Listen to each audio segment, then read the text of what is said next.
Hi friends, once again here I am to greet you and welcome you to my YouTube channel, You Can Make a Difference. I really want to continue to invite you, continue to motivate you that all of us will be united in our effort to make a difference in the lives of people. In the lives of people, when we make a difference, we make a difference in the world. And by making little difference in the lives of people, we are creating a better world, a better place to live in, where we feel loved, where we feel accepted. For today, I am going to share a beautiful story about Jesus, the story of Jesus' ascension. Jesus came into the world. Jesus, the Son of God. Jesus, the second person of the Holy Trinity, came into the world, taking the form of a man. He humbled himself. He lowered himself to the level of even criminal, right? That's how they crucified him. They crucified him on the cross, a death normally given to the criminals. And that's what Jesus Christ is. He's so humble, and he had only one purpose in coming into the world, knowing very well how he would be treated, how he would be challenged, and all the sufferings that he would be going through. And even he knew his own death, his own crucifixion. He knew that he would be carrying the cross to Calvary. But he did not hesitate, he did not turn back. He went all the way to Calvary and died there for you and for me on the cross. And with his death came our salvation. With his death, he opened the gates of heaven for all of us. I want to talk about today about his ascension. After he had accomplished his work in this world, the apostles told of them of his 12, one betrayed, even Peter denied. Anyway, he accomplished in a beautiful way the vision that his Father had entrusted to him. And now he's going back to his Father. He completed his mission. And so one day, I can imagine Jesus having his last discourse with the apostles. Probably they were all around him, and I'm sure Mary, the mother, was also with him.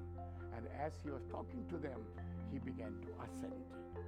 He went up. He went up. And we have the beautiful picture of the apostle looking at the sky, looking up to see Jesus going up. And then someone came, an angel came and told them, why are you looking at? What are you looking for? He's not there.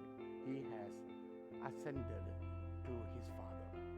And so, my dear friends, Jesus has ascended into heaven. And now he sits at the right hand of his Father, where he sits and he makes every judgment. And this is something that I want all of us to remember, that Jesus is the supreme judge, and his judgment is absolutely just. No partiality, no bribing.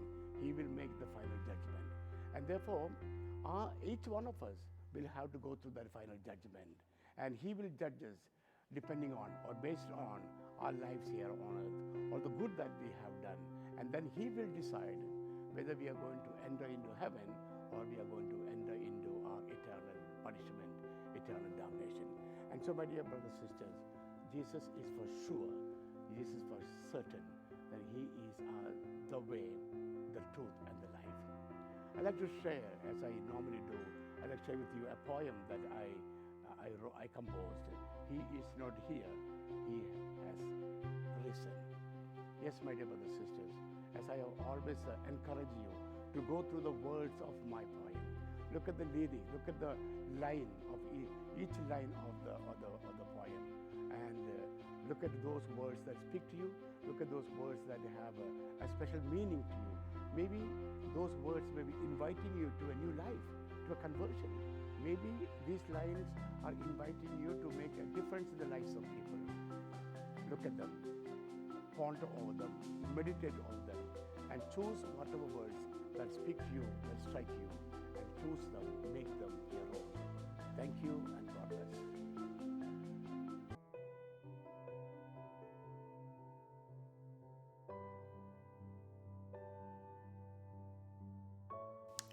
Ascension Sunday.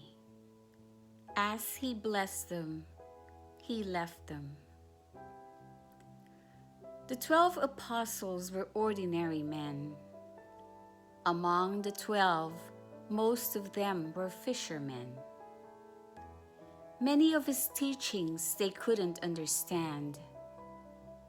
Before he chose them, Jesus knew their background. Jesus didn't choose the intelligent or learned, or those from rich or influential background. Nor did he choose those with social influence. Being poor, they didn't have the taste of affluence. But they were pliable in their master's hand. He would mold them, shape them as he could demand. Jesus taught them to follow the narrow way. They faithfully followed Jesus every day. Human as they were, they too were ambitious.